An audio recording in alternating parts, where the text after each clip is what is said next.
আসসালামু আলাইকুম। প্রিয় দর্শক, আপনাদের সকলকে আমন্ত্রণ জানাচ্ছি। যারা বলছিলেন জননেত্রী হাসিনা অবসর নিতে চাইছেন পুত্র জয়কে দায়িত্বভার দিয়ে, তারা যে একেবারেই ভুল বলছেন সে কথা আমি দিন কয়েক আগে একটি ভিডিও করে ব্যাখ্যা করেছি। সেখানে বলেছিলাম, এমন প্রস্তাবের কথা ভাবনার মধ্যে বা কারো সঙ্গে আলোচনার মধ্যে আসেইনি, কখনো কখনো আনেননি শেখ হাসিনা। কেন আনেননি বলেছিলাম, সে কথাও বলেছিলাম যে বাংলাদেশের রাজনীতিতে তার থাকার, অন্তত এখন থাকার কতটা প্রয়োজনীয়তা সে ব্যাপারটা বলেছিলাম। অবসর নেয়ার কথা ছেড়ে দিন, নির্বাসিত জীবনে পৃথিবীর কোনো ক্ষমতাচ্যুত শাসক যা করেন না, করেননি কখনো, শেখ হাসিনা সেটাই করছেন। এই যে সিরিয়ার শাসক বদল হয়ে গেছে, সিরিয়ার পূর্বতন প্রেসিডেন্ট তিনি তার নতুন জায়গায় যে দেশে আশ্রয় নিয়েছেন সেখানে গিয়ে তার কোনো কামব্যাক করার জন্য তিনি কি কিছু করছেন? একদমই নয়, তিনি একেবারেই চুপচাপ বসে আছেন। অথচ শেখ হাসিনা কিন্তু তার কামব্যাকের লড়াই শুরু করে দিয়েছেন পুরো মাত্রায়। একেবারেই চুপচাপ বসে সময় কাটাচ্ছেন না তিনি। ভারত সরকার তার নিরাপদ অবস্থানের ব্যবস্থাই শুধু করেনি, একটা পুরো অফিস তৈরি করে দিয়েছে তার জন্য, তার কাজকর্ম সব যাতে ঠিকঠাক হয় সেই জন্য। গোয়েন্দা বিভাগের অফিসাররা নেত্রীর সব অফিসিয়াল কাজকর্ম করছেন তার নির্দেশ মতো। শুধু যে বিশ্বের বিভিন্ন প্রান্তে অডিও ভিডিও রেকর্ড করে তিনি তার বার্তা পাঠাচ্ছেন কর্মীদের কাছে তা নয়, জাতিসংঘ বিশ্বের বিভিন্ন দেশের সরকারের কাছে ইউনূস সরকারের জনবিরোধী, মানবতা বিরোধী কাজকর্ম নিয়েও তিনি যোগাযোগ রাখছেন। কিছুদিন আগে ব্রিটিশ প্রধানমন্ত্রী বাংলাদেশের প্রধান উপদেষ্টা মোহাম্মদ ইউনূস যখন ইংল্যান্ডে যুক্তরাজ্য সফর করেছিলেন, লন্ডনে ছিলেন, তার সাথে দেখা করেননি। এই দেখা না করার ব্যাপারটা এমনি এমনিতে হয়নি। এর জন্যে শেখ হাসিনা কিভাবে ইংল্যান্ডের, যুক্তরাজ্যের তার যে সমস্ত চ্যানেল সেগুলোকে তিনি কিভাবে সেই চ্যানেলগুলোর উপরে দায়িত্ব দিয়েছেন এবং কিভাবে চাপ সৃষ্টি করেছেন সেটা নতুন করে বলার অপেক্ষা রাখে না, সেটা বোঝা যায়। তো সেই সঙ্গে তিনি দেশের ভেতরে আওয়ামী লীগের সাংগঠনিক কাজও তিনি কিন্তু চালিয়ে যাচ্ছেন। কিভাবে?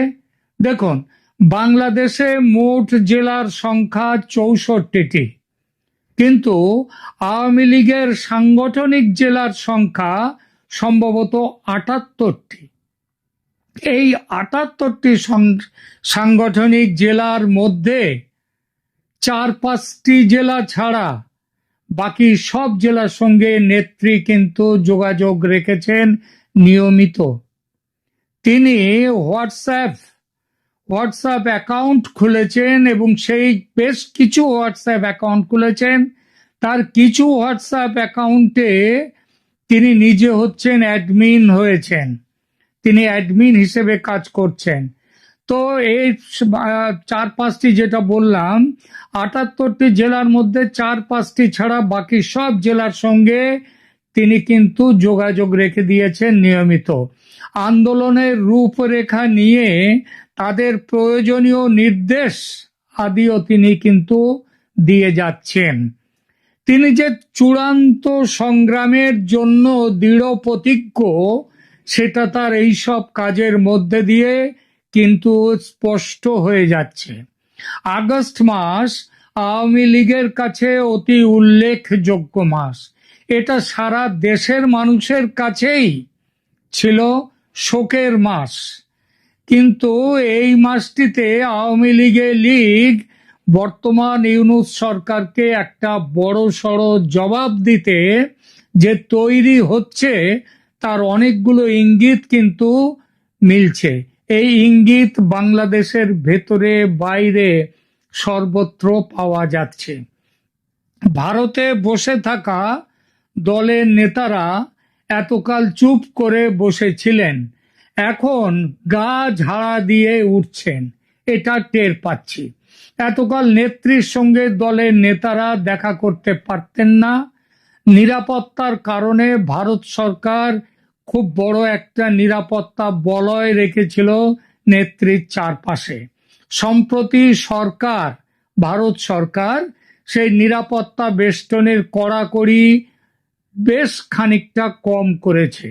তার ফলে নেত্রীর সঙ্গে দলীয় সহকর্মীদের বৈঠক বাড়ছে। যেমন আজ 31শে জুলাই সকাল 11টায় নেত্রীর সঙ্গে বৈঠকে বসলেন কিছু নেতা। হঠাৎ ডাকা বৈঠক। কেন এই হঠাৎ বৈঠক বলবো, তবে তার আগে বলি কারা হাজির ছিলেন এই বৈঠকে। আজ সকালের প্রায় ঘন্টা খানিকের বৈঠকে উপস্থিত ছিলেন মোফাজ্জল হোসেন চৌধুরী মায়া বীর বিক্রম ও জাহাঙ্গীর কবির নানক। এরা দুজন আওয়ামী লীগ সভাপতি মণ্ডলী বা প্রেসিডিয়াম সদস্য। এছাড়া ছিলেন খ.ম. মোজাম্মেল হোসেন, তিনি আওয়ামী সরকারের মুক্তিযুদ্ধ বিষয়ক মন্ত্রী ছিলেন এবং সেই সঙ্গে গাজীপুর জেলা আওয়ামী লীগের তিনি সভাপতি ছিলেন। আ.ফ.ম. বাহাউদ্দিন নাসিম দলের মুখ্য সাধারণ সম্পাদক, তিনিও ছিলেন আজকের বৈঠকে। এস.এম. কামাল সাংগঠনিক সম্পাদক এবং আর এক সাংগঠনিক সম্পাদক সুজিত রায় নন্দী, এই মোট 6 জন ছিলেন আজকের বৈঠকে। অনেক বিষয়ই আজ আলোচনা হয়েছে, তবে যে বিষয়গুলি নিয়ে মুখ্যত আলোচনা হয়েছে সেগুলো এক এক করে বলছি। এক, ইউনূস সরকারের পতন ত্বরান্বিত করতে আন্দোলনের রূপরেখা আরো শক্ত করার লক্ষ্যে কি কি ব্যবস্থা নেওয়া প্রয়োজন সেই বিষয়টি নিয়ে আজ আলোচনা হয়েছে। দ্বিতীয় যে বিষয় সেটি হলো আন্দোলনের লক্ষ্যে দেশের মধ্যে থাকা নেতাদের মধ্যে কি কি দায়িত্ব পাবেন সেই দায়িত্ব বন্টনের কাজটাও আজকে অনেকটা হয়েছে, সেটা স্থির করে দেওয়া হয়েছে এবং বলা হয়েছে যে ভারতে অবস্থানকারী নেতাদের সঙ্গে যোগাযোগ করে তাদের ওপরেও এই বিভিন্ন কাজের যে দায়িত্ব দেয়া হলো সেগুলো তাদের জানিয়ে দেয়া এবং সেই মতো তাদের কাজ করা। এরপরে আলোচনা হয়েছে কেরানীগঞ্জের কারাগারে দলের নেতাদের একত্রিত করার পেছনে সরকারের কি উদ্দেশ্য, সেই সম্পর্কে দেশ ও শুধু দেশ নয় আন্তর্জাতিক মহলকেও সতর্ক করে দেয়া। বিষয়টি নিয়ে ভারত সরকার যে কড়া নজর রেখেছে সেটাও উঠে এসেছে আলোচনায়।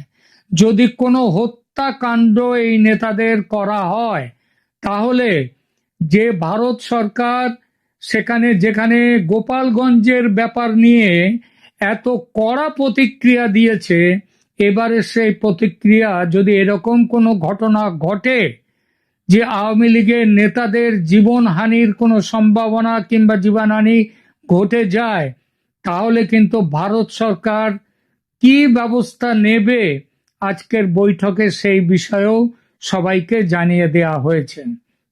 এবং পঞ্চমত এবং শেষ যে সেটা হচ্ছে গভর্নমেন্ট ইন এক্সাইল বা নির্বাসিত সরকার গঠন করার বিষয়ে আজকেও আলোচনা হয়েছে, তবে চূড়ান্ত সিদ্ধান্ত হয়নি এখনো। বিষয়টিকে আপাতত ঝুলিয়ে রাখা হয়েছে, কারণ শেখ হাসিনা এখনো মনে করছেন আন্তর্জাতিক চাপের কাছে নতি স্বীকার করে মোহাম্মদ ইউনূস বাধ্য হবেন পদত্যাগে, এবং তিনি পদত্যাগ করলে তো ভালো, আর যদি তিনি পদত্যাগ করতে না চান তাহলে রাষ্ট্রপতি শাহাবুদ্দিন সাহেব তাকে ইউনূস সরকারকে ডিসমিস করে দেবেন, বাতিল করে দেবেন, এবং তারপর তার সামনে দুটি পথ খোলা। একটা হচ্ছে নির্বাচনে পরিচালনার উদ্দেশ্যে একটা কেয়ারটেকার সরকার তৈরি করা, যার মেয়াদ থাকবে মাত্র 3 মাস, এবং এই 3 মাসের মধ্যে ভোট পরিচালনা করে নির্বাচিত সরকারের হাতে ক্ষমতা তুলে দিয়ে সেই সরকার বিদায় নেবে। আর দ্বিতীয় যে বিকল্পটি রয়েছে সেটা হচ্ছে ইউনূসকে হটিয়ে দেশে জরুরি অবস্থা জারি করা। দুটি ব্যবস্থাই, এই জরুরি অবস্থা জারি করতে গেলে কি কি দরকার সেটাও বলেছি এর আগের ভিডিওতে, কালকের ভিডিওতে আমি বলেছি সে কথা। সেখানে দরকার হচ্ছে বাংলাদেশের সংবিধানের 9